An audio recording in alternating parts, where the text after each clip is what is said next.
Oui, c'est bon. Voilà, en fait, j'avais tout simplement mis mon micro en mode muet. Voilà, ok. Donc, on va recommencer. Je suis désolée pour... Merci en tout cas, Caroline, de m'avoir mis ton commentaire. Du coup, je recommence. Donc, bienvenue pour ceux qui ne m'entendaient pas. Hein, vous avez peut-être lu sur mes lèvres, mais bon, voilà. Donc aujourd'hui, je voulais vous parler de mes livres de développement personnel préférés. Personnellement, j'ai découvert le développement personnel un petit peu par hasard, avec un premier bouquin que j'ai acheté quand j'avais 16 ans dans une librairie, voilà, près de mon lycée, qui s'appelle Comment se faire des amis. Donc voilà, le titre est un peu tapageur, mais en fait c'est un peu le cas de tous les livres de développement personnel. Je pense que c'est fait exprès, mais il ne faut pas forcément se fier à ces titres-là, notamment en ce qui concerne ce bouquin, donc qui a été écrit par l'auteur qui s'appelle Dale Carnegie. Alors, j'arrive pas à le prononcer. Carnegie, ouais, voilà. Voilà, je vous le, si vous arrivez à le lire, voilà, c'est juste là. C'est en fait Dale Carnegie, il a été surnommé le roi des relations humaines parce qu'il est vraiment hyper calé sur le sujet. Et en fait, ce bouquin, c'est surtout sur donc, les relations humaines, mais Dale Carnegie, c'est surtout un écrivain et un conférencier qui a donné énormément de conférences sur comment former des vendeurs et des managers pour la vente. Et en gros, c'est un bouquin qui peut vous aider dans vos relations humaines, qui peut vous aider à améliorer vos relations humaines et comprendre pourquoi certaines personnes ont telle ou telle réaction et aussi comment attirer la sympathie des gens, effectivement, et les rallier à votre point de vue et les influencer aussi de manière positive. Donc, ça peut paraître voilà, ça peut paraître tapageur comme titre à première vue, mais franchement, il est bourré d'astuces et de conseils pour améliorer ses relations, encore une fois.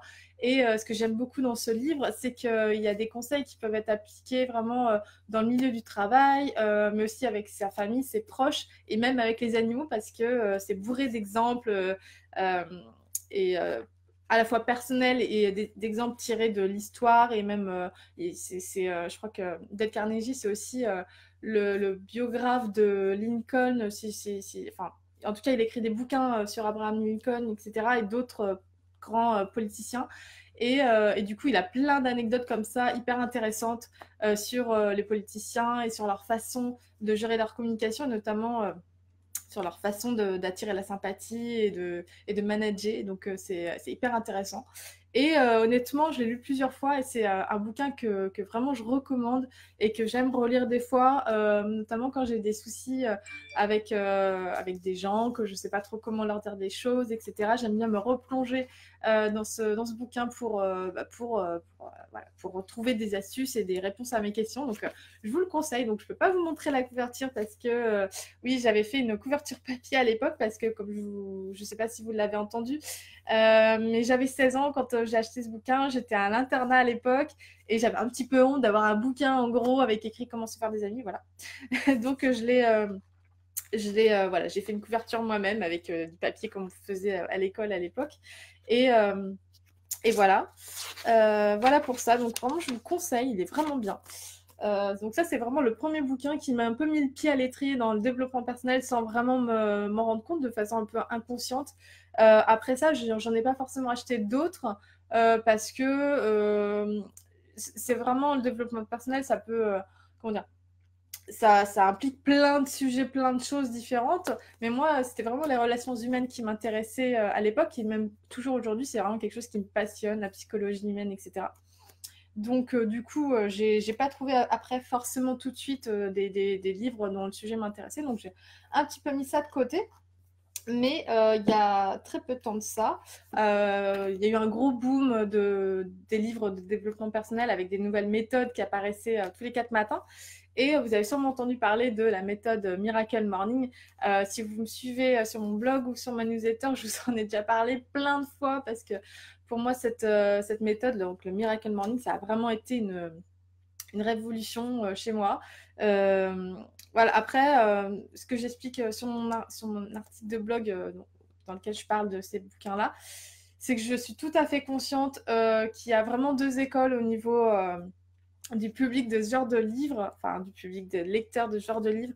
Moi, je suis rentrée dans la première catégorie, à savoir les personnes qui sont déjà susceptibles d'adhérer à ce genre de choses, à ce genre d'idées, à ce genre de techniques, Et donc, du coup, c'est lire toutes ces choses, comment dire, ça me remplit de motivation et ça me donne plus de confiance en moi, ça me booste en fait, tout simplement. Ça me donne le coup de pied aux fesses dont j'ai besoin pour faire mes projets, pour accomplir, enfin, travailler sur mes projets, etc. Mais j'ai complètement conscience qu'il y a une autre partie une autre catégorie de population qui sera complètement réfractaire à tout ce genre de méthodes, de conseils, etc. Et qui prendra tout, enfin, voilà, qui aura l'impression que tous ces auteurs sont juste des escrocs qui cherchent à faire de l'argent sur le dos des gens. Je peux comprendre ce point de vue. Euh, voilà, généralement, moi je sais que voilà, j'ai des amis qui pensent vraiment comme ça, qui sont vraiment totalement réfractaires, qui trouvent que c'est ridicule. Notamment Miracle Morning, en gros, je vais vous expliquer si vous n'êtes pas familier avec cette méthode-là. Donc l'auteur c'est Hal Elrod et en gros sa méthode a fait polémique parce que en gros il vous explique que pour vous offrir un supplément de vie, en fait, vous mettre en bonne condition pour être hyper productif, hyper alerte, hyper motivé, etc., avoir toute l'énergie nécessaire pour accomplir tout ce que vous voulez, il faut vous lever aux alentours de 5-6 heures. 5 heures même plus 5 heures que 6 heures d'ailleurs. Donc forcément, pour tous les lève-tard, pour tous les gens même pour ceux qui se lèvent tôt, 5 heures ça paraît quand même hyper tôt. Donc, donc je pense que c'est pas donné à tout le monde. Je vous avoue que moi, cette méthode, je l'ai vraiment suivie de façon très assidue pendant 3 mois. Voilà, parce qu'en fait, il explique dans le bouquin que c'est une méthode à suivre au moins pendant 3 mois, parce qu'il explique qu'il faut 3 mois pour se forger de nouvelles habitudes et pour que ça devienne des automatismes. Et c'est à partir du moment où on a ces automatismes que ils deviennent comme voilà, qu'ils deviennent qu'on n'a même pu y penser. Ouais. C'est par exemple, c'est comme le fait de se laver les dents tous les soirs. On n'y pense plus, on le fait et on n'a même pas besoin de quelque chose pour nous le rappeler. C'est des automatismes et ça nous fait gagner du temps. Donc voilà, c'est pour ça que cette méthode est censée être appliquée sur 3 mois. Donc moi, je l'ai suivie à la lettre. Et en gros, cette méthode qu'il a intitulée les savers. Donc savers, en fait, c'est un anagramme qui veut dire donc S comme silence.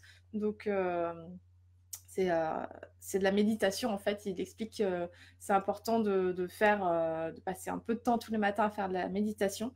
A comme affirmation. Donc les affirmations, c'est des phrases positives qu'on prononce à voix haut. Oui, ça pique 5 heures du matin, je suis tout à fait d'accord avec toi.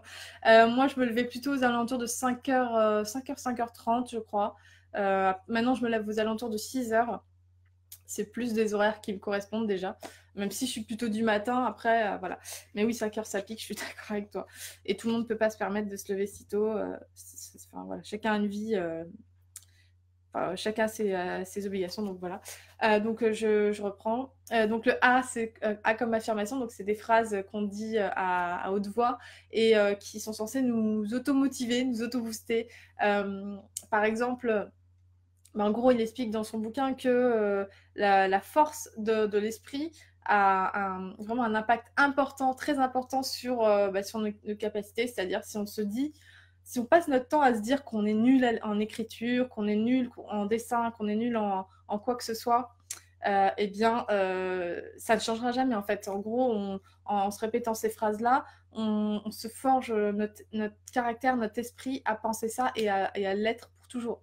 Alors qu'en fait, tout le monde, faut jamais, enfin, on est tous amenés à évoluer d'une façon ou d'une autre, et on peut aussi faire évoluer notre esprit, et notamment, on peut aussi le moduler et l'exercer en fait, tout simplement en lui procurant des phrases et des pensées positives au lieu de lui procurer des pensées négatives, et ça aura un impact sur le long terme, dans le bon sens du terme, quoi. Voilà, donc c'est pour ça qu'il dit que de faire des affirmations, c'est hyper important. Moi, je sais que du coup, ça c'est un truc que j'ai un petit peu squeezé avec le temps, mais c'est vrai que de temps en temps, quand j'ai des gros projets, des trucs vraiment qui me stressent, genre, par exemple, l'an dernier, j'ai travaillé sur une collection d'affiches pour Desenio. Il y avait un timing hyper serré, etc. Et en fait, du coup, j'étais hyper stressée. J'avais peur de ne pas y arriver, de ne pas être dans les temps. C'est souvent un problème que j'ai. parce que j'aime bien prendre mon temps pour faire des belles illustrations. J'aime pas torcher les choses, donc je préfère prendre le temps quitte à être en retard. Enfin, voilà, ça c'est chacun est comme il est, mais moi c'est un petit voilà. Et donc je stressais énormément par rapport à ça. Je stressais de pas être assez originale, de pas avoir assez d'inspiration, etc. Donc du coup, je m'étais fait mes propres pensées positives que je lisais tous les jours à haute voix pour me rappeler que non, que voilà, que j'avais du talent, etc.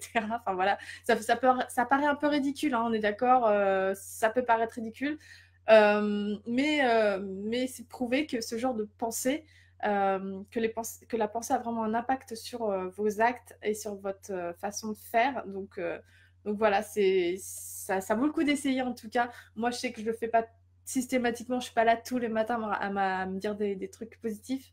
Mais de temps en temps, je le fais pour me donner un coup de boost. Voilà. Alors, les savers, donc après, il y a le V comme visualisation. Visualisation, en fait, c'est un petit peu le même principe, que la pensée positive, mais là, du coup, ça passe par des images positives, des images qui représentent le but que vous voulez atteindre. Moi, je sais que par exemple, quand je préparais mon marathon, je m'étais dans Pinterest, je m'étais fait j'ai un tableau visualisation en mode caché, et j'aime bien y mettre des images qui correspondent au but que j'essaye d'atteindre. Donc, quand je préparais mon marathon, j'avais plein d'images de Paris, parce que c'était un marathon de Paris, des images de sportives, etc. Voilà, pour m'imaginer des images de personnes avec la médaille au cou, etc. Enfin, voilà. Encore une fois, ça peut paraître ridicule, mais moi, je sais que ça me boostait de voir ces images-là. Ça me, voilà, ça me donnait un coup de pied aux fesses. Donc c'est toujours bon à prendre, surtout quand on a des gros challenges, comme pour moi, le marathon, c'était un truc de fou. Je suis pas hyper sportive à la base, donc c'était vraiment quelque chose qui, pareil, me faisait énormément stresser. Donc voilà, tout était bon à prendre à ce moment-là. Donc je me suis fait mon petit tableau de visualisation. Ensuite, dans Savers, il y a E comme exercice. Alors là, pour le coup, pour avoir repris à faire de l'exercice le matin depuis la semaine dernière, j'avais un petit peu arrêté depuis le marathon, je vous avoue, j'ai complètement arrêté de faire du sport, c'était en avril. Euh, Franchement, d'ailleurs, des études le prouvent, le sport le matin, ça a vraiment un effet hyper fort c'est un gros impact sur notre concentration et sur notre capacité à être productif et alerte toute la journée. Donc, c'est vraiment hyper efficace. Et ça, et la méditation, d'ailleurs, les deux, je pense que sont liés. En fait, la méditation aide à se calmer, à apaiser son esprit, et tandis que le sport aide à justement le contraire, à être alerte, quoi. Voilà. Et donc ça, c'était pour l'exercice. Savers.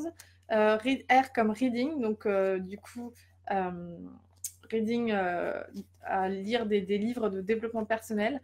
Donc moi, je sais que je ne fais pas systématiquement, mais presque les jours de semaine, je lis 10 minutes de livres de développement personnel, parce que je trouve que c'est toujours intéressant, on apprend toujours des petites astuces, etc., à appliquer dans son quotidien, donc c'est vraiment cool.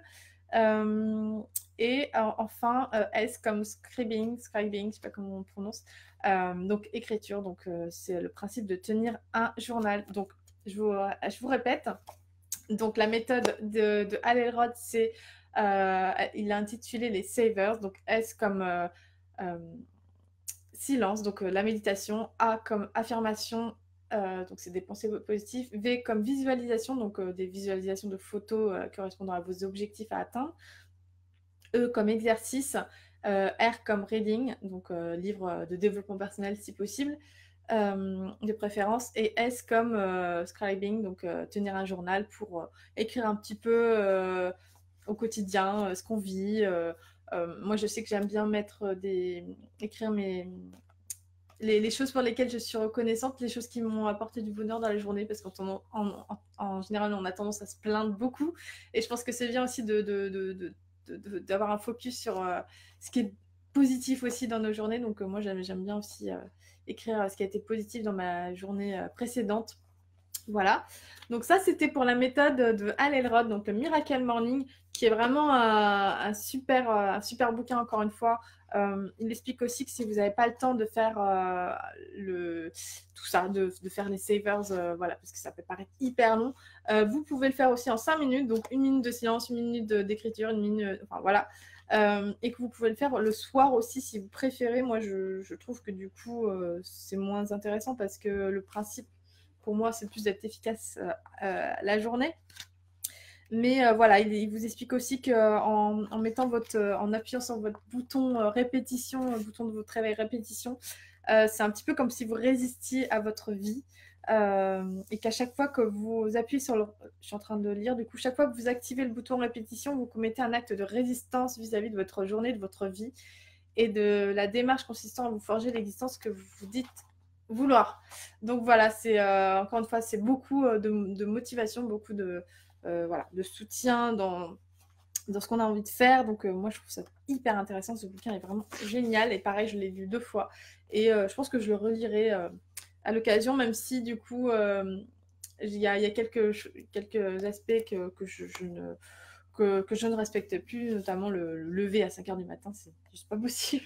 Mais chacun est libre de faire comme il l'entend et de picorer. En fait, moi, c'est ça que je vous conseille de faire dans ce genre de bouquin, c'est vraiment de picorer les bonnes astuces, les bonnes idées que vous pouvez piocher à droite, à gauche et voilà, de les appliquer dans votre quotidien pour faire votre petite tambouille à vous, finalement, vos routines à vous. Donc voilà. Alors, le troisième bouquin dont je voulais vous parler, donc encore un titre bien tapageur, voilà. C'est un bouquin, donc Réfléchissez et devenir riche de Napoléon Hill. Je crois qu'il est assez vieux, enfin, l'écriture a été... je ne sais pas de quand il date exactement la première écriture de ce bouquin. Ah oui, Napoléon Hill naquit en 1883, donc c'est pour vous dire que c'est vraiment un vieux bouquin, enfin, écrit il y a très longtemps. Et en fait, ce livre, je l'ai acheté parce que dans Miracle Morning, du coup, l'auteur en parlait comme une Bible. Donc voilà. Donc, mais alors après, c'est voilà, devenir riche. Non, vous n'allez pas devenir riche en lisant le bouquin, vous en doutez bien. Mais disons que c'est encore une fois, c'est plein de conseils pour. Alors là, pour le coup, c'était quand même assez intéressant parce qu'il vous donne plein de conseils pour arrêter, pour dire non au superflu et vous concentrer sur vos objectifs, vraiment votre... voilà, vous mettre un coup de pied aux fesses en vous disant mais pourquoi je fais ce projet. Moi, par exemple, en ce moment, c'est ma formation. Pourquoi? Je sais très bien pourquoi. Et voilà, quitte à écrire toutes les raisons pour lesquelles vous voulez faire ça. Et ensuite, d'ailleurs, il y a plein d'exercices justement pour vous aider à définir vos intentions et à trouver vraiment, comment clarifier vos idées, vos envies, et pour vous aider à atteindre tous vos objectifs. Donc, hyper intéressant. Et il y a des exercices hyper intéressants. Je viens de voir que j'avais surligné quelque chose, donc je vais vous le lire. Ah, voilà. Alors, une citation que j'ai surlignée. La plupart des êtres arrivent au bout de la vie sans avoir entrepris quoi que ce soit, car en vain, ils ont attendu le bon moment. Ne les imitez pas, le bon moment ne vient jamais. Ah oui, ça c'est vraiment... ça c'est... je suis tout à fait d'accord avec cette phrase, c'est pas pour rien que je l'ai surlignée. Voilà, donc c'est vraiment encore une fois quelque chose, un bouquin qui vous aide à vous booster. Voilà, je le dirai jamais assez, mais c'est vrai que l'état d'esprit fait vraiment 50% dans le succès de n'importe quel entrepreneur. Là, on parle pas forcément d'illustration. Quand on est à son compte, on doit s'autogérer, on doit gérer ses peurs, ses frustrations, son anxiété. Et du coup, on n'est jamais... Enfin, ce genre de bouquin n'est jamais superflu parce que ça donne vraiment plein d'astuces voilà, pour se booster, pour retrouver la motivation, pour des fois quand on n'a pas le moral, etc., pour retrouver le moral. J'ai une autre... ah bah, justement, je pense que c'est une phrase sur les pensées destructives, donc je vais vous la lire. Premièrement, et c'est très important, celui qui libère des pensées destructives souffrira surtout dans son imagination créatrice qui sera brisée. Deuxièmement, dans l'esprit, la présence de toute émotion destructive développe une personnalité négative qui, loin d'attirer les êtres, les repousse et souvent les rend hostiles. Troisièmement, ces pensées négatives s'incrustent dans le subconscient et finissent par faire partie de son caractère. Donc voilà, il le dit beaucoup mieux que moi, mais c'était un petit peu ce que je voulais vous expliquer tout à l'heure concernant les affirmations positives. Là, il parle des affirmations, enfin des pensées négatives, mais parce qu'on pratique régulièrement, sans le vouloir, les pensées positives, mais très rarement les pardon. On pratique très souvent, sans le vouloir, et sans s'en rendre compte, des pensées négatives. Mais du coup, c'est important aussi de se forger des pensées positives. Donc c'est un petit peu les mêmes idées, les mêmes principes qui était évoqué dans Miracle Morning. De toute façon, c'est toujours un petit peu le même principe, mais expliqué différemment, et parfois ça peut toucher différemment, et parfois il faut même lire plusieurs fois la même chose, expliquer différemment pour vraiment que ça s'intègre, ça s'imprime, et qu'on puisse appliquer ces méthodes. Donc voilà pour ces trois bouquins, pardon. Le quatrième bouquin dont je voulais vous parler, c'est un bouquin que j'ai quasiment fini de lire, là il me reste plus que 2 pages, c'est The Artist's Journey. Alors du coup c'est un livre de Steven Pressfield. Voilà, alors Steven Pressfield c'est un écrivain qui a écrit plein de bouquins, mais pas forcément sur le développement personnel, mais du coup j'en avais entendu parler dans à travers les blogs que je lis, et voilà, j'écoute beaucoup de podcasts, etc., sur tout ce qui est entrepreneuriat, marketing et tout. Donc, ça m'intéresse beaucoup. Et donc, son nom revenait souvent. Et en gros, ce que j'ai beaucoup aimé dans ce bouquin, c'est qu'en fait, l'auteur fait un parallèle avec la vie d'artiste, le parcours d'un artiste qui est parsemé d'embûches et de rebondissements. Et il fait le parallèle entre donc, la vie d'un artiste et la vie d'un héros hollywoodien dans un film hollywoodien. Vous savez qu'il y a une sorte de schéma en général. Le héros a un déclic à un moment donné dans le film. Et ensuite, il va avoir ce qu'on appelle un mentor qui va peut-être le soutenir, qui va un petit peu le booster, et, le booster, pardon, et le pousser à aller vers son destin, entre guillemets. Et ensuite, il va avoir plein de problèmes, il va avoir des rebondissements, il va avoir envie d'abandonner, etc. Et à la fin, il va avoir une ultime épreuve qui va le libérer. Finalement, il va gagner et retourner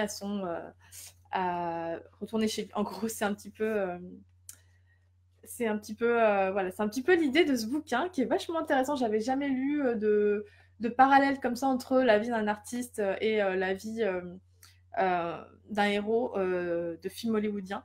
Et aussi, ce que je voulais vous dire, c'est que dans artiste, en fait, l'auteur inclut vraiment artiste au sens large du terme. En fait, artiste pour lui, c'est plutôt quelqu'un qui a un but, qui a un projet. Excusez-moi, je mets juste mon téléphone en mode avion, j'avais oublié.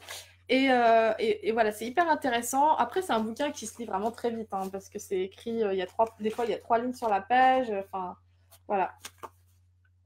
Et aussi dans ce livre, donc c'est une théorie qu'apparemment l'auteur avait déjà expliqué dans d'autres livres précédents, mais je ne les ai pas lus, donc j'ai lu que celui-ci. Il explique un petit peu la notion de résistance, qui est une notion à laquelle on est tous confrontés à un moment donné quand on commence à une activité nouvelle, une activité qui nous fait peur, qui est quelque chose, un projet ambitieux, quelque chose qu'on n'a jamais fait. Donc il explique qu'à ce moment-là, on se cherche tous des excuses, on va soit chercher inconsciemment à se distraire, voilà, à faire autre chose, voilà, on se cherche des excuses pour faire tout sauf cette activité, alors que c'est pourtant une activité qui nous permettrait d'atteindre des objectifs qui nous tiennent à cœur. Mais voilà, on a tous cette notion, cette chose qu'on appelle, cette force invisible qu'on appelle résistance. Et voilà, je vais pas vous le lire en anglais parce que j'ai peur un peu de mon accent, mais en gros, j'ai surligné ces 3 phrases. Donc en gros, il explique la résistance, c'est la peur, c'est la distraction, c'est la tentation. C'est toutes ces choses qui vont nous éloigner de nos objectifs, et qui vont faire qu'on va aller vers on va faire tout sauf faire la tâche qu'on doit faire aujourd'hui pour atteindre notre objectif. Donc voilà, c'est bien d'en être conscient. Et c'était la première fois que j'entendais parler de cette notion dans ce bouquin. Et c'est bien d'en être conscient pour le surmonter, pour se dire, bon, allez, c'est pas grave, je sais que, enfin voilà, il faut juste surmonter cette notion, cette force invisible qu'on appelle la résistance, pour atteindre ses objectifs, et pas se dire que c'est impossible, Voilà, je pense qu'on vous avez déjà sûrement dû avoir l'occasion de travailler sur quelque chose et d'avoir l'impression d'avancer, de reculer, d'avancer, et final d'avoir l'impression de ne pas avancer, d'avoir l'impression que c'est trop dur, que vous n'y arriverez jamais, etc.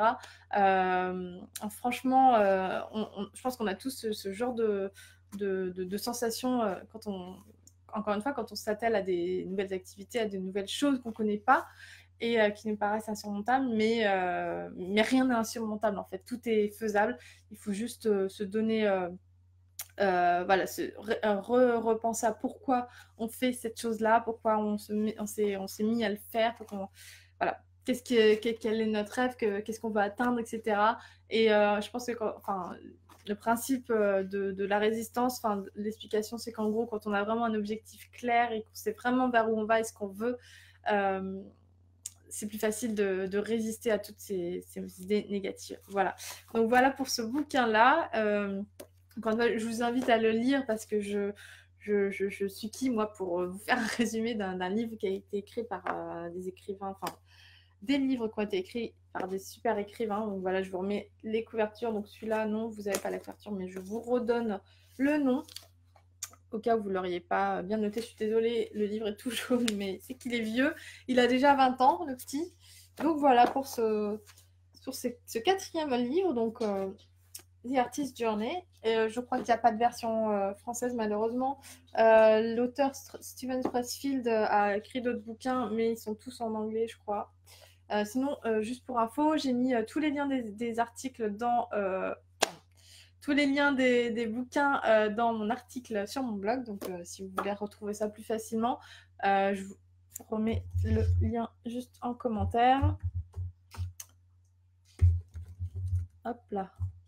Donc là, je vous ai mis le lien du blog.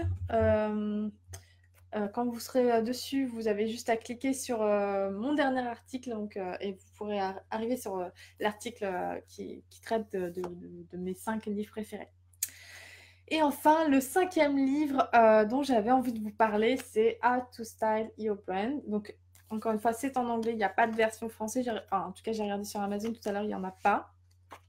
Mais en gros, c'est un livre qui a été écrit par Fiona Humberstone. Si vous voulez la suivre sur Instagram, elle a un super joli compte, voilà, avec des super belles images. Et d'ailleurs, tout son bouquin, ce que j'aime beaucoup, c'est que des... Il n'y a pas que ça, mais il y a plein de belles photos hyper fraîches, hyper jolies. Mais en gros, ce bouquin, il a été conçu pour vous aider à... c'est plus pour les graphistes, en fait. Il a été conçu pour vous aider à à créer votre charte graphique, en gros. Mais en fait, brand, en anglais, c'est plus qu'une charte graphique parce que ça inclut aussi l'histoire qu'il y a autour et toutes vos valeurs, etc. Donc, c'est vraiment... voilà. Donc c'est pour ça que je le trouve hyper intéressant, ce bouquin, parce que moi, personnellement, il m'a aidé à un moment de ma vie où je me posais des questions sur ce que j'avais vraiment envie de faire créativement parlant, au niveau de mes inspirations, etc. Et du coup, ça m'a permis de vraiment clarifier mes inspirations, ce que j'avais envie de faire, tout ce qui m'inspirait, etc. Et ce vers quoi j'avais envie d'aller. Donc ça m'a vraiment aidé de ce côté-là. Il y a un truc qui est hyper intéressant, c'est par exemple à un moment donné, il parlait des couleurs, la psychologie des couleurs. Je vais pas retrouver la page, mais en gros, elle explique qu'on a tous une couleur, enfin comment dire, non, les couleurs correspondent à des saisons, et en fait, on a tous une personnalité basée sur une saison. Parfois, on peut avoir 2 saisons. Là, par exemple, c'est des images qui correspondent à l'été, Summer Personality. Donc ça, c'est super chouette. Moi, j'adore quand on décrit en détail, voilà, par exemple, là, c'est le printemps. J'adore quand des théories comme ça sont détaillées. Je trouve ça hyper intéressant et c'est toujours une autre façon de voir les choses. Voilà. Donc, je vous invite à le lire. Encore une autre image. Donc, c'est elle, c'est Fiona. Je vous invite à lire ce livre qui est vraiment hyper intéressant. Je trouve que c'est un best-seller d'ailleurs. Je vais vous montrer. Ah ben non, je suis en mode avion. Mais bon, vous irez voir je vais vous le mettre là. Fiona Humberstone.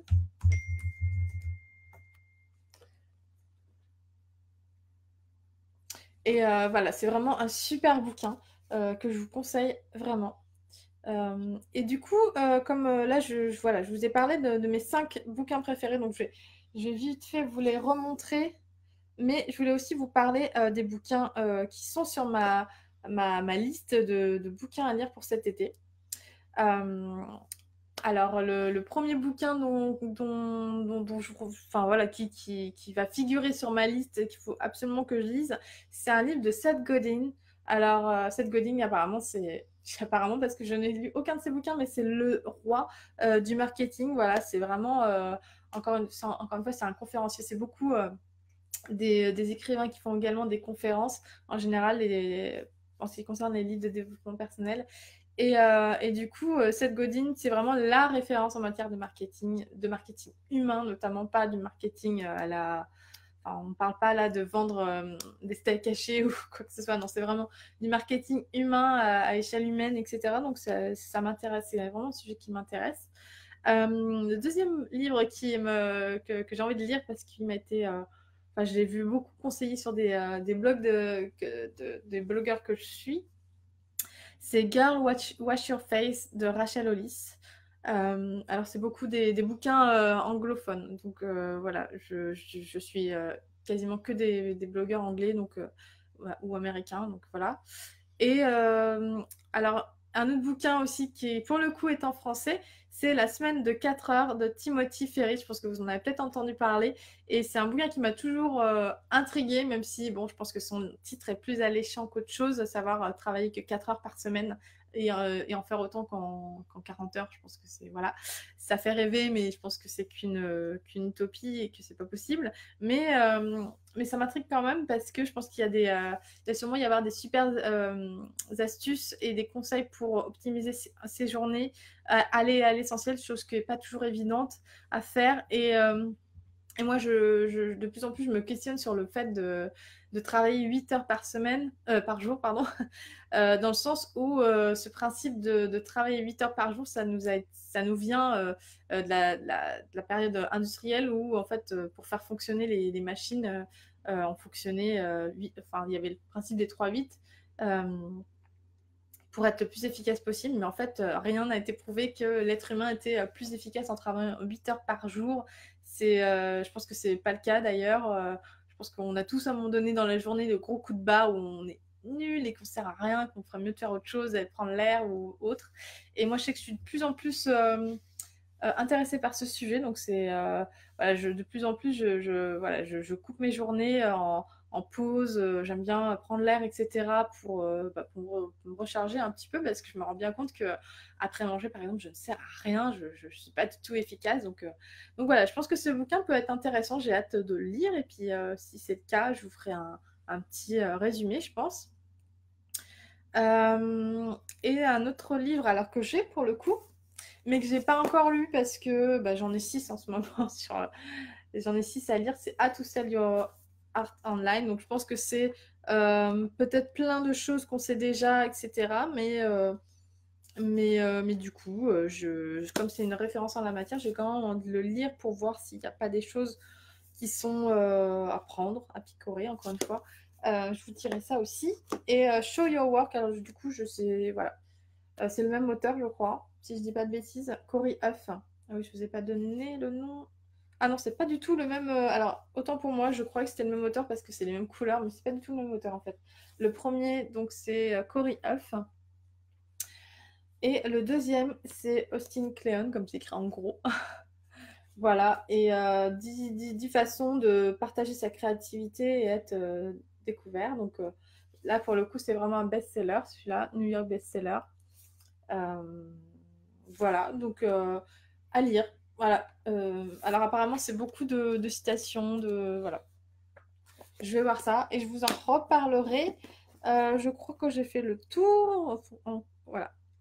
Donc voilà, si vous avez quelque chose, si vous avez un livre là comme ça tout de suite qui vous vient, qu'il faut lire absolument, je vous incite à me le mettre en commentaire aujourd'hui ou sur le blog. Euh, Et du coup, voilà, je voulais juste voir.